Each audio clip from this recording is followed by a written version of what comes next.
Friends, ಎಲ್ಲರಿಗೂ ನಮಸ್ಕಾರ. Welcome back to Jnanabodhi YouTube channel. ಇವತ್ತಿನ ಈ ಒಂದು ಸೆಷನ್ನಲ್ಲೇ ಈಗಾಗಲೇ ಒಂದು ಹಳೆಯ GK ಪತ್ರಿಕೆಯನ್ನು ಈಗ ಆಲ್ರೆಡಿ ಒಂದು ಡಿಸ್ಕಸ್ ಮಾಡ್ತಾ ಇದ್ದೀವಿ. ಸೊ ಈ ಒಂದು ಸೆಷನ್ನಲ್ಲಿ ಮುಂದುವರಿದ ಭಾಗವನ್ನು ಇಲ್ಲಿ ಕಂಟಿನ್ಯೂ ಮಾಡೋಣ.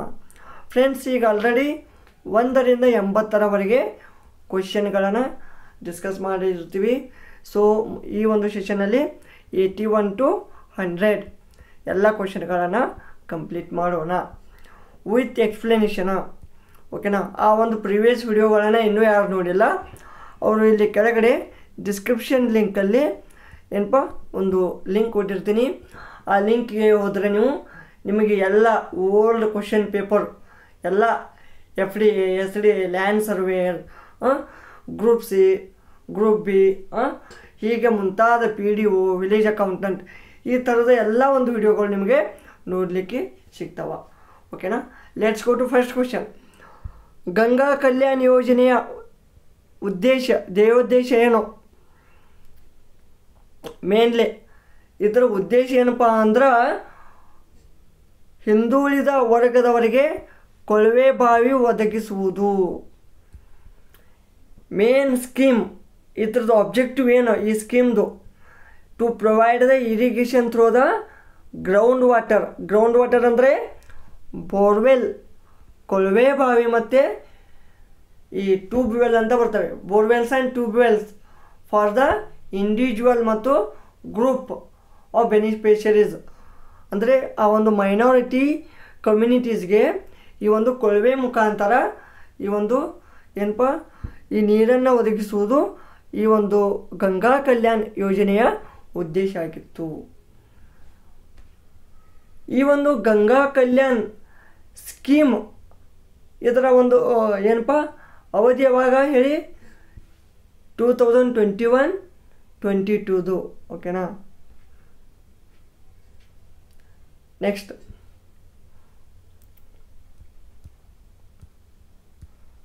ಮುಂದಿನ ಯಾವ ಪ್ರದೇಶವು ಭಾರತದ ಜೀವ ವೈವಿಧ್ಯ ಕೇಂದ್ರೀಕೃತ ಪ್ರದೇಶವಾಗಿದೆ ಅಥವಾ ಹಾಟ್ಸ್ಪಾಟ್ ಅಂತ ಕೇಳಿರ್ಬೋದು ನೀವು. ಹಾಟ್ಸ್ಪಾಟ್.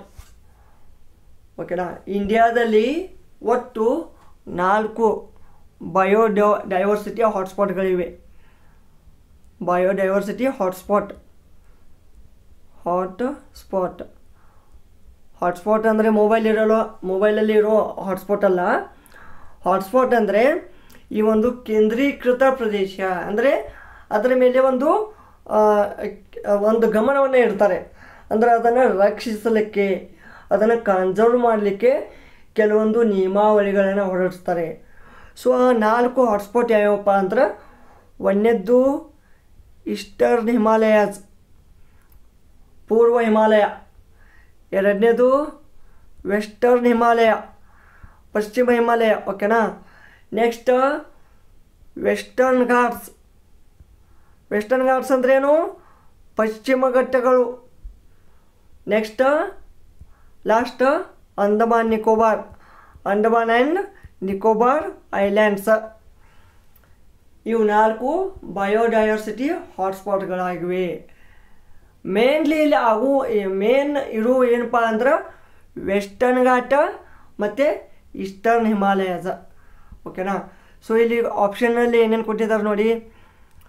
ಪಶ್ಚಿಮ ಘಟ್ಟಗಳು, ಪೂರ್ವ ಬಯಲುಗಳು, ಅರಾವಳಿ ಶ್ರೇಣಿ, ಸಾತ್ಪುರ ಶ್ರೇಣಿ. ಸೊ ಇಲ್ಲಿ ಕರೆಕ್ಟ್ ಆನ್ಸರ್ ಪಶ್ಚಿಮ ಘಟ್ಟ, ವೆಸ್ಟರ್ನ್ ಘಾಟ್ಸ್. ಈ ವೆಸ್ಟರ್ನ್ ಘಾಟ್ಸ್ ಯಾವ ರಾಜ್ಯದಲ್ಲಿ ಕಂಡು ಬರ್ತದಪ್ಪ? ವೆಸ್ಟರ್ನ್ ಘಾಟು ಇದು ಭಾರತ ಅಂತ ತಿಳ್ಕೊಳ್ಳಿ. ಓಕೆನಾ? ಸೊ ಇಲ್ಲಿ ಗುಜರಾತ್, ಈ ಗುಜರಾತಿಂದ ಸ್ಟಾರ್ಟ್ ಆಯ್ತಂದ್ರೆ ವೆಸ್ಟರ್ನ್ ಘಾಟು ನೋಡಿ, ಈ ಥರ ಸ್ಟಾರ್ಟ್ ಆಯ್ತಂದ್ರೆ ಇದೆಲ್ಲ ವೆಸ್ಟರ್ನ್ ಘಾಟ್ ಬರುತ್ತೆ. ಓಕೆನಾ? ಒಂದು ಗುಜರಾತು.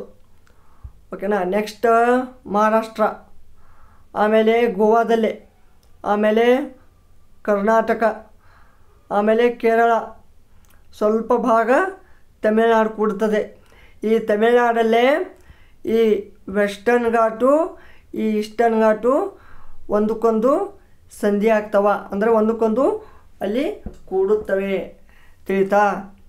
ಈ ಮ್ಯಾಪ್ ಮುಖಾಂತರ ನಿಮಗೆ ಹೇಳಿದ್ರೆ ಒಂದು ಸ್ವಲ್ಪ ಅರ್ಥ ಆಗುತ್ತಾ? ಅರ್ಥ ಆಯ್ತಲ್ಲ? ಗುಜರಾತ್, ಮಹಾರಾಷ್ಟ್ರ, ಗೋವಾ, ಕರ್ನಾಟಕ, ಕೇರಳ, ತಮಿಳುನಾಡು ಈ ಒಂದು ರಾಜ್ಯಗಳಲ್ಲಿ ಈ ವೆಸ್ಟರ್ನ್ ಘಾಟು ಕಂಡುಬರ್ತದೆ. ಮತ್ತು ಈ ಅರಾವಳಿ ಶ್ರೇಣಿ ಅಂದರೆ, ಅರಾವಳಿ ಶ್ರೇಣಿ ಅದು ಉತ್ತರದಲ್ಲಿ ಬರುತ್ತೆ. ಯಾವುದಪ್ಪ? ಉತ್ತರ ಅನ್ನೋಕ್ಕಿಂತ ಮೇನಾಗಿ ಈ ಒಂದು ದಿಕ್ಕು ಎಲ್ಲಿಪ್ಪ? ರಾಜಸ್ಥಾನ. ಓಕೆನಾ? ರಾಜಸ್ಥಾನ ಅಂದರೆ ಯಾವ ದಿಕ್ಕು? ನಾರ್ತ್ ವೆಸ್ಟು, ವಾಯುವ್ಯ ದಿಕ್ಕಿಗೆ ಬರ್ತದೆ. ಸಾತ್ಪುರ ಶ್ರೇಣಿ ಮಧ್ಯಪ್ರದೇಶದಲ್ಲಿ ಬರ್ತಾ, ಎಂ ಪಿಯಲ್ಲಿ. ಪೂರ್ವ ಬಯಲುಗಳು ಅಂದರೆ ಈ ಸೈಡ್ ಬರ್ತಾ, ಪೂರ್ವ ಬಯಲುಗಳು. ಓಕೆನಾ? ನೆಕ್ಸ್ಟ್, ವಿಶ್ವ ಭೂಮಿ ದಿನವನ್ನು ಪ್ರತಿ ವರ್ಷ ಆಚರಿಸುವ ದಿನ. World earth day is celebrated on 22 April, 22 April. ಈ ಒಂದು 2024 ಧ್ಯೇಯವಾಕ್ಯ ಏನು ಅಂತ ಕೇಳ್ತಾರೆ ನಿಮಗೆ. ಥೀಮ್ ಏನು? ಥೀಮ್ ಏನಪ್ಪ ಅಂದ್ರೆ planet versus plastics. Planet versus plastics ಇದು ಧ್ಯೇಯವಾಕ್ಯ. ಗ್ಯಾರಂಟಿ ಕೇಳ್ತಾರೆ, ಪ್ಲ್ಯಾನೆಟ್ ವರ್ಸಸ್ ಪ್ಲಾಸ್ಟಿಕ್ಸ್. ನೆಕ್ಸ್ಟ್, ಯಾವುದೇ ಸ್ಥಳದ ಅಕ್ಷಾಂಶ, ರೇಖಾಂಶ, ಲಂಬೋನ್ನತಿಯ ಬಗೆಗಿನ ಮಾಹಿತಿಯನ್ನು ಒದಗಿಸಬಲ್ಲಂತಹ ಸಾಧನ ಯಾವುದಂತ ಕೇಳಿದ್ದಾರೆ ಇಲ್ಲಿ. ನೋಡಿ, ಅಕ್ಷಾಂಶ, ರೇಖಾಂಶ, ಲ್ಯಾಟಿಟ್ಯೂಡ್, ಲಾಂಜಿಟ್ಯೂಡ್ ಮತ್ತು ಅಲ್ಟಿಟ್ಯೂಡ್ ಇವುಗಳನ್ನು ಪ್ರೊವೈಡ್ ಮಾಡು ಒಂದು ಸಾಧನ ಒಂದಪ್ಪ ಅಂತಂದರೆ ಅದು GPS. GPS ಅಂದರೆ ಏನು? Global positioning system. ಎಲ್ಲರಿಗೆ GPS ಅಂತ ಕೇಳಿರ್ಬೋದು, ಬಟ್ GPS ಲಾಂಗ್ ಫಾರ್ಮ್ ಏನು? Global positioning system. ಸೊ ಇಲ್ಲಿ ಆಪ್ಷನ್ ಕರೆಕ್ಟ್ ಯಾವುದಾಗುತ್ತೆ? GPS, ಜಾಗತಿಕ ಸ್ಥಾನ ನಿರ್ಧಾರಣ ವ್ಯವಸ್ಥೆ ಅಂದರೆ ಗ್ಲೋಬಲ್ ಪೊಸಿಷನಿಂಗ್ ಸಿಸ್ಟಮ್. ನೆಕ್ಸ್ಟ್, ಬಾಲ್ಯ ವಿವಾಹ ನಿಷೇಧ ಕಾನೂನು 2006 ಹಾಗೂ ನಿಯಮಗಳ 2008 ಪ್ರಕಾರ ವಧು ಮತ್ತು ವರರಿಗೆ ಕ್ರಮವಾಗಿ ಕನಿಷ್ಠ ಮದುವೆ ವಯಸ್ಸು ಎಷ್ಟಿರಬೇಕು? ಇದರ ಪ್ರಕಾರ ಒಂದು ಹೆಣ್ಮಕ್ಕಳಿಗೆ ಫಾರ್ ಫಿಮೇಲ್ 18 ವರ್ಷ ಇರಬೇಕು, ಫಾರ್ ಮೇಲ್ 21 ಇಯರ್ಸ್. ಓಕೆನಾ? ನೋಡಿ ಇಲ್ಲಿ ವಧುಗೆ 18 ವರ್ಷ, ವರನಿಗೆ 21 ವರ್ಷ. ಓಕೆನಾ? So correct answer option option 3. ಶಿಶು ಮರಣ ದರ ಈ ಕೆಳಗಿನ ಫಾರ್ಮುಲಾ ಮುಖಾಂತರ ಇದನ್ನು ಕಂಡುಹಿಡಿಯಲಾಗ್ತದೆ. ಶಿಶು ಮರಣ ದರ ಅಂದರೆ ಇಂಗ್ಲೀಷಲ್ಲಿ ಇನ್ಫ್ಯಾಂಟ್ ಮಾರ್ಟಾಲಿಟಿ ಅಂತಾರೆ. ಇನ್ಫ್ಯಾಂಟ್ ಮಾರ್ಟಾಲಿಟಿ ಇದನ್ನು ಹೇಗೆ ಹೇಳ್ತಾರಪ್ಪ ಅಂದ್ರೆ, ಇಲ್ಲಿ ನೋಡಿ, number of deaths in first year of life to the number of live births.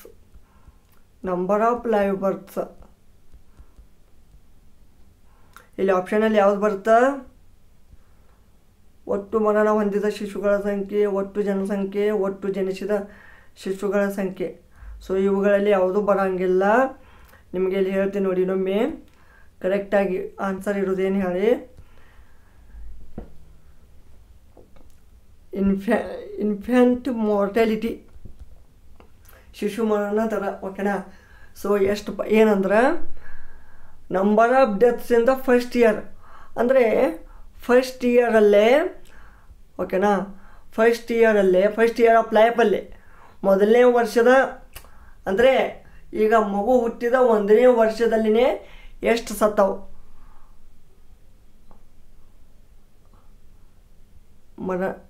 ಮೃತ ಸಂಖ್ಯೆ ಓಕೆನಾ, ಮೃತ ಸಂಖ್ಯೆ ಫಸ್ಟ್ ಇಯರಲ್ಲಿ ಸತ್ತ ಮೃತ ಸಂಖ್ಯೆ. ಆಮೇಲೆ divided by number of live berths. Live berths ಅಂದರೆ ಒಂದು ಜೀವಂತಿದ್ದದ್ದು ಲೈವ್ ಬರ್ತ್ ಓಕೆನಾ, ಲೈವ್ ಬರ್ತ್ಸ್ ಅಂತ ಆಗುತ್ತೆ ಇಂಟು 1000. ಇದನ್ನು ಮಾಡಿದ್ರೆ ನಿಮಗೆ ಇನ್ಫ್ಯಾಂಟ್ ಮಾರ್ಟಾಲಿಟಿ ಸಿಗುತ್ತೆ ಓಕೆನಾ.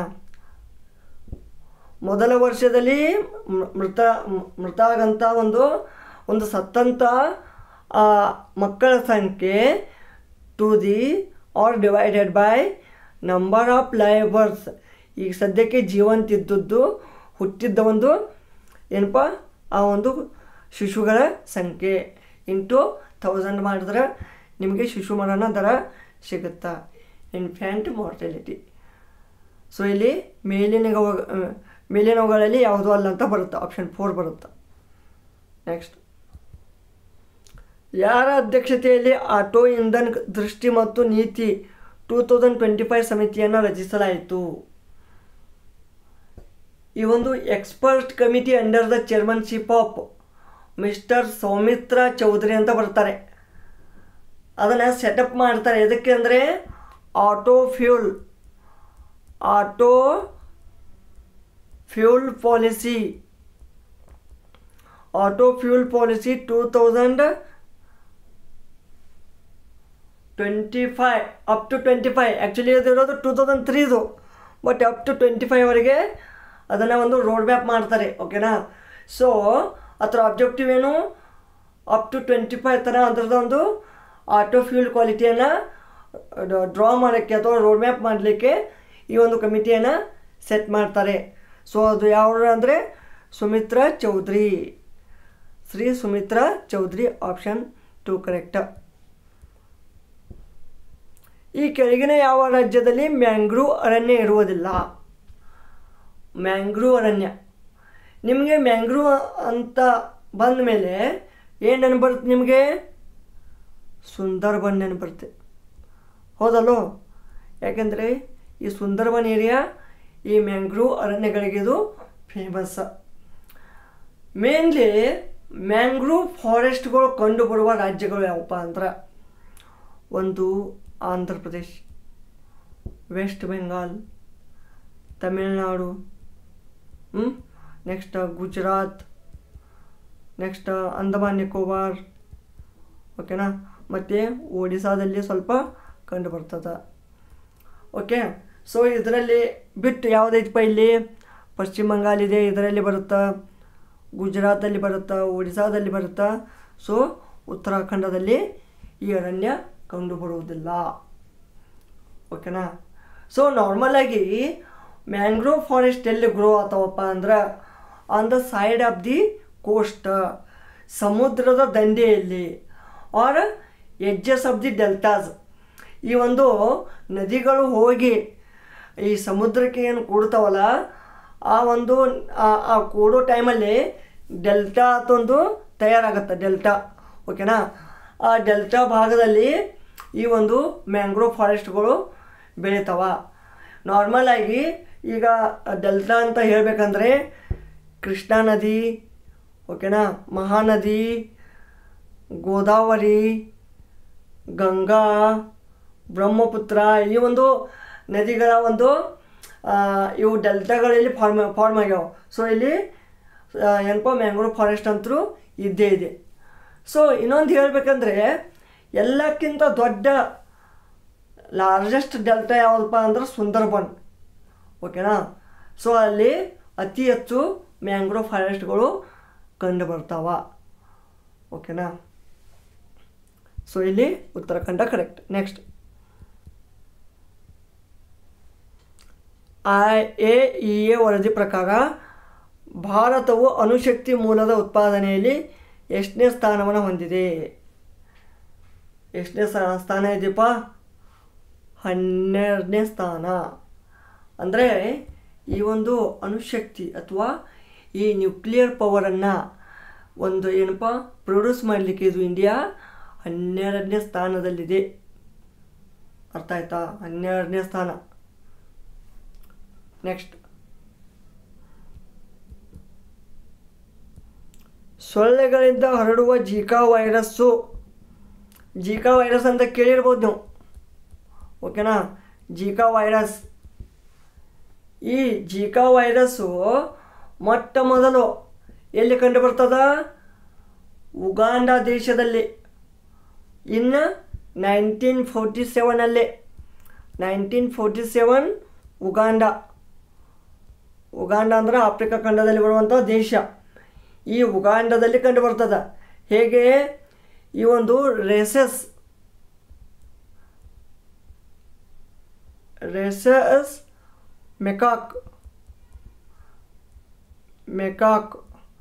ಮೆಕಾಕ್ ಅನ್ನೋ ರೇಸಸ್ ಮೆಕಾಕ್ ಅನ್ನುವ ಒಂದು ಮಂಕಿಯಿಂದ ಅದು ಇನ್ಫೆಕ್ಷನ್ ಆಗಿ ಅದು ಹ್ಯೂಮನ್ಗೆ ಅಂದರೆ ಆ ಒಂದು ಆಫ್ರಿಕಾ ಖಂಡದಲ್ಲಿನ ಒಂದು ಕೆಲವೊಂದು ಜನರಿಗೆ ಅಥವಾ ಆ ಒಂದು ಉಗಾಂಡದಲ್ಲಿ ಆ ಮನುಷ್ಯರಿಗೆ ಏನಾಗ್ತದಪ್ಪ, ಅದು ಸ್ಪ್ರೆಡ್ ಆಗ್ತದೆ ಈ ಒಂದು ವೈರಸ್ಸು.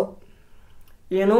ಈ ಮಾಸ್ಕಿಟೋ ಮುಖಾಂತರ ಅಂತ. ಆಮೇಲೆ 1950 maximum African almost all other ಕಂಟ್ರೀಸಲ್ಲಿ ಸ್ಪ್ರೆಡ್ ಆಗುತ್ತೆ. ಆಮೇಲೆ ಏನಾಗುತ್ತೆ? 1960 to 80s ಒಳಗೆ 1960 to 80 ಒಳಗಡೆ ಈ ಆಫ್ರಿಕಾಯಿಂದ ಏನಾಗುತ್ತೆ? ಏಷ್ಯಾ ಕೂಡ ಹರಡ್ತದೆ. ನೆಕ್ಸ್ಟ್ ಅಮೇರಿಕಾ, ನೆಕ್ಸ್ಟ್ ಯುರೋಪ್, ಹೀಗೆಲ್ಲ ಸ್ಪ್ರೆಡ್ ಆಗೋದೊಂದು ಏನಪ್ಪ ದೊಡ್ಡ ಒಂದು ರೋಗವಾಗಿ ಡಿಸೀಸ್ ಆಗಿ ಪರಿಣಮಿಸ್ತದೆ. ಓಕೆನಾ? ಸೊ ಇದು ನಾರ್ಮಲಾಗಿ ಯಾವ ಒಂದು ಸೊಳ್ಳೆಯಿಂದ ಆಗ್ತದೆ ಅಂದರೆ ಈಡೀಸ್ ಈಜಿಪ್ತಿ ಈ ಒಂದು ವೈರಸ್ಸಿಂದ ಆಗುತ್ತೆ.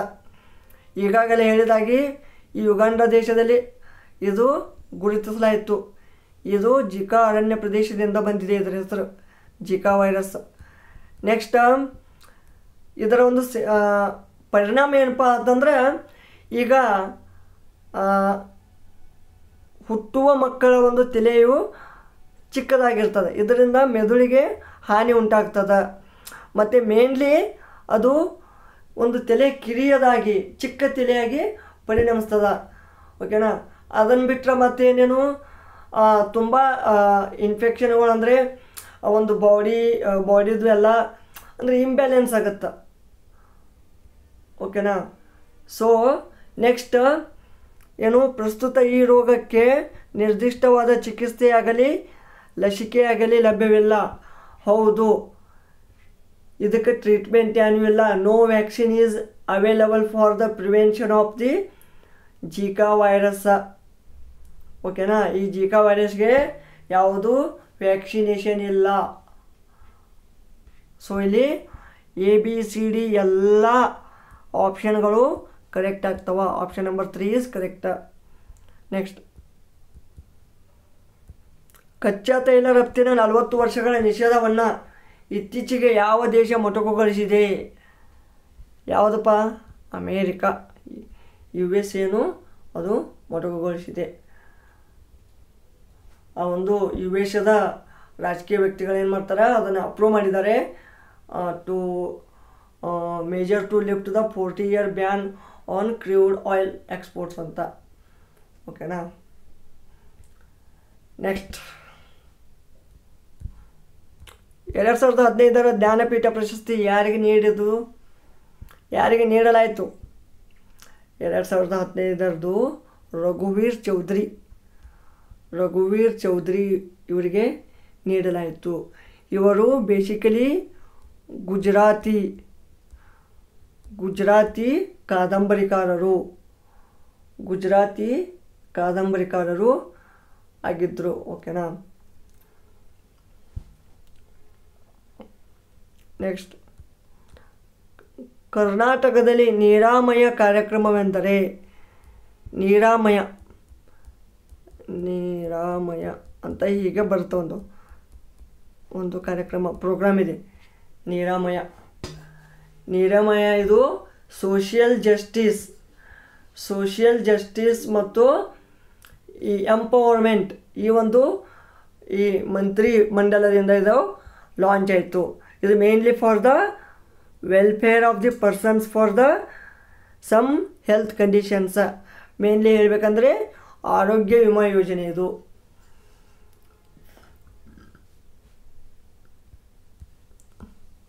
ನೆಕ್ಸ್ಟ್, ವಜ್ರ ಚತುಷ್ಕೋನ ರೈಲ್ವೆ ಜಾಲದ ಮೂಲಕ ಈ ಕೆಳಕಂಡ ನಗರಗಳನ್ನು ಸಂಪರ್ಕಿಸಬಹುದು.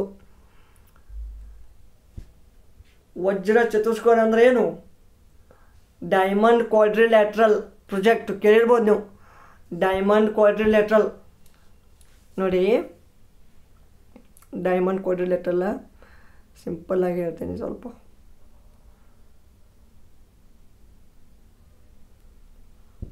ಓಕೆನಾ. ರಫ್ ಆಗಿ ತೆಗೆದಿದ್ದೀನಿ, ತಪ್ಪಾಗಿದ್ದರೆ ಕ್ಷಮಿಸಿ. ಇಲ್ಲಿ ಮೇನು ಸ್ಟಾರ್ಟ್ ಎಲ್ಲಿ? ದಿಲ್ಲಿಗೆ ಹೋಗೋಣ. ದಿಲ್ಲಿಗೆ ಸ್ಟಾರ್ಟ್. ಇಲ್ಲಿ ಈ ಒಂದು ವಜ್ರ ಚತುಷ್ಕೋನ ಸ್ಟಾರ್ಟಾಗಿ ದಿಲ್ಲಿ, ನೆಕ್ಸ್ಟ್ ಮುಂಬೈ, ಓಕೆನಾ, ಮುಂಬೈ, ನೆಕ್ಸ್ಟ್ ಚೆನ್ನೈ, ಆಮೇಲೆ ಚೆನ್ನೈ ಆದಮೇಲೆ ಇಲ್ಲಿ ಕೋಲ್ಕತ್ತಾ, ಆಮೇಲೆ ಮತ್ತೆ ದಿಲ್ಲಿ. ಹೀಗೆ ಇದು ಒಂದು ಡೈಮಂಡ್ ಕ್ವಾಡ್ರಿಲ್ಯಾಟ್ರಲ್ ಪ್ರಾಜೆಕ್ಟು ಈ ಒಂದು ಮುಖ್ಯ 4 ಸಿಟಿಗೆ ಇದು ಕನೆಕ್ಟ್ ಆಗ್ತದ, ಓಕೆನಾ. ಸೊ ಇಲ್ಲಿ ಕರೆಕ್ಟ್ ಯಾವುದಾಗತ್ತೆ? Option 1 is correct. Delhi, Mumbai, Chennai, Kolkata. Delhi, Mumbai, Chennai, Kolkata. Next, make in India ಕಾರ್ಯಕ್ರಮವನ್ನು ಅನುಷ್ಠಾನಗೊಳಿಸುತ್ತಿರುವ ಇಲಾಖೆ ಯಾವ department? Ministry of commerce and industry, ಕೈಗಾರಿಕಾ ಮತ್ತು ವಾಣಿಜ್ಯ ಇಲಾಖೆ ಇದನ್ನು ಅನುಷ್ಠಾನಗೊಳಿಸ್ತಾ ಇದೆ. ಕರ್ನಾಟಕದಲ್ಲಿ ಗೋಕುಲ ಗ್ರಾಮ ಎಂಬ ಹೊಸ ಯೋಜನೆಯನ್ನು ಈ ಕೆಳಗಿನವುಗಳಲ್ಲಿ ಯಾವ ಇಲಾಖೆ ಅನುಷ್ಠಾನಗೊಳಿಸುತ್ತಿದೆ? ಗೋಕುಲ ಗ್ರಾಮ ಇದು ministry of animal husbandry, daring and fisheries. ಅಂದರೆ ಪಶುಪಾಲನಾ ಮತ್ತು ಪಶುವೈದ್ಯ ಸೇವಾ ಇಲಾಖೆಯಿಂದ. Option 3 is correct. ಇದು ಯಾಕೆಂದರೆ ಈಗ ನಾರ್ಮಲಾಗಿ ಕ್ಯಾಟಲ್ ಪಾಪ್ಯುಲೇಷನ್ ಈ ಒಂದು ಏನಪ್ಪ ಈ ಹಸುಗಳು ಈ ಒಂದು ಹಸುವಿನ ಅಥವಾ ಒಂದು ಏನೇ ಆಡುಗಳು, ಕುರಿ, ಎಮ್ಮೆ, ದನಗಳು ಇವುಗಳ ಸಂಖ್ಯೆ ಕಮ್ಮಿ ಆಗ್ತಾ ಇದೆ ಅಂತ ಆಗಿ ಇದನ್ನು ಹೆಚ್ಚಿಗೆ ಮಾಡಬೇಕು, ಓಕೆನಾ. ಅದಕ್ಕೆ ಅದು ಈ ಗೌರ್ಮೆಂಟ್ ಈ ಒಂದು ಸ್ಕೀಮನ್ನು ಇಂಪ್ಲಿಮೆಂಟ್ ಮಾಡಲಾಗಿದೆ. ನೆಕ್ಸ್ಟ್, 2011ರ ಜನಗಣತಿ ಪ್ರಕಾರ ಭಾರತದ ಲಿಟ್ರಸಿ ರೇಟ್ ಎಷ್ಟು? ಅಂದರೆ ಸಾಕ್ಷರತಾ ಪ್ರಮಾಣ. ನಾರ್ಮಲಾಗಿ ಅದು ಕೆಲವೊಂದರಲ್ಲಿ 74.04 ಅಂತ ಹೇಳ್ತಾರೆ, ಓಕೆನಾ. ಬಟ್ ಈ ಒಂದು ವಿಕಿಪೀಡಿಯಾನು ನೋಡಿದಾಗ ಈ ನಾರ್ಮಲಾಗಿ ಇಲ್ಲಿ ಆಪ್ಷನಲ್ಲಿ ಇಲ್ಲ. ಸೊ ಬಟ್ ಇಲ್ಲಿ ಆನ್ಸರ್ 73% ಕರೆಕ್ಟ್ ಆಗುತ್ತೆ. ವಿಕಿಪೀಡಿಯಾದಲ್ಲಿ 73% ಇದೆ, ಓಕೆನಾ, 73%. ಇದರಲ್ಲಿ ಮೇಲ 82 ಇದೆ, ಫಿಮೇಲ 65 ಇದು 82 ಪಾಯಿಂಟ್ ಸಮಥಿಂಗ್ ಇದೆ, ಇದು 65 ಪಾಯಿಂಟ್ ಸಮಥಿಂಗ್ ಇದೆ. ನೆಕ್ಸ್ಟ್, ಕೇಂದ್ರೀಯ ಅಂಕಿಅಂಶಗಳ ಕಚೇರಿ CSO ಸೆಂಟ್ರಲ್ ಸ್ಟ್ಯಾಟಿಸ್ಟಿಕ್ಸ್ ಆರ್ಗನೈಜೇಷನ್ ಈ ಅಂಕಿಅಂಶ ಹಾಗೂ ಕಾರ್ಯಕ್ರಮ ಅನುಷ್ಠಾನ ಮಂತ್ರಾಲಯ ಇದು ರಾಷ್ಟ್ರೀಯ ಆದಾಯದ ಗಣನೆಗಾಗಿ ತನ್ನ ಮೂಲ ಅಥವಾ ತಳ ವರ್ಷವನ್ನು ಡ್ಯಾಶ್ ಎಂದು ಪರಿಷ್ಕರಿಸಿದೆ. ಬೇಸ್ ಇಯರ್ ಕೇಳಿದ್ದಾರೆ ಇಲ್ಲಿ, ಬೇಸ್ ಇಯರ್. ಈ ಒಂದು ಅಂಕಿಅಂಶಗಳನ್ನು ಅಥವಾ ರಾಷ್ಟ್ರೀಯ ಆದಾಯವನ್ನು ಈ ನ್ಯಾಷನಲ್ ಇನ್ಕಮನ್ನು ಫೈಂಡ್ ಔಟ್ ಮಾಡಲಿಕ್ಕೆ ಯಾವ ಒಂದು ಬೇಸ್ ಇಯರನ್ನು ಏನಪ್ಪ ಅದನ್ನು ಪರಿಷ್ಕರಣೆ ಮಾಡಿದ್ದಾರೆ ಅಂತ ಕೇಳಿದ್ದಾರೆ. ಸೊ ಅದನ್ನು 2011 to 12. Option 3 is correct. Okay, so ಇದಿಷ್ಟು ಒಂದು ಮುಖ್ಯವಾದ ಕ್ವಶನ್ಗಳಾಗಿದ್ದವು ಫ್ರೆಂಡ್ಸ್. ಇಲ್ಲಿ 20 ಕ್ವಶನ್ ಬಿಡಿಸಿದ್ರೆ ಖರೆ ನಿಮಗೆ more than 50 or 60 questions up to ಒಂದು 100 ಕ್ವಶನ್ಸ್ಗಳು ಇದರಲ್ಲಿ ಕವರ್ ಆದಂಗೆ ಅದು. ಯಾಕೆಂದರೆ ನಿಮಗೆ ಈ ಪುಸ್ತಕ ಓದೋಕ್ಕಿಂತ ಕ್ವಶನ್ ಪೇಪರ್ ರಿವೈಸ್ ಮಾಡಿದ್ರಂದ್ರೆ ನಿಮಗೆ ಬೋರಿಂಗೂ ಆಗಲ್ಲ, ಇಂಟ್ರೆಸ್ಟಿಂಗ್ ಆಗುತ್ತೆ, ಮತ್ತು ನೆನಪುಳಿಯುತ್ತೆ. ಓಕೆನಾ? ಮತ್ತು ನಿಮ್ಮದು GK ಸ್ಟ್ರಾಂಗ್ ಆಗುತ್ತೆ, ಕಾನ್ಫಿಡೆನ್ಸ್ ಬರುತ್ತೆ, ನಾನು ಬಿಡಿಸ್ಬಲ್ಲೆ ಅಂತ.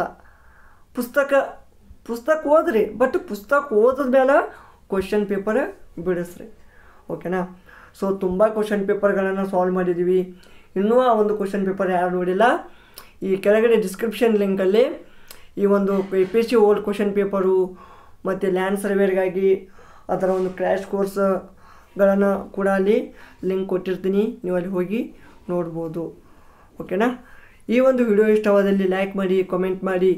ಏನಾದರೂ ತಪ್ಪಾಗಿದ್ದರೆ ಆನ್ಸರಲ್ಲಿ ದಯವಿಟ್ಟು ಆ ಒಂದು ಆನ್ಸರನ್ನು ಕಾಮೆಂಟ್ನಲ್ಲಿ ತಿಳಿಸಿ. ಯಾಕೆಂದರೆ ಕೆಲವೊಂದು ಜನರಿಗೆ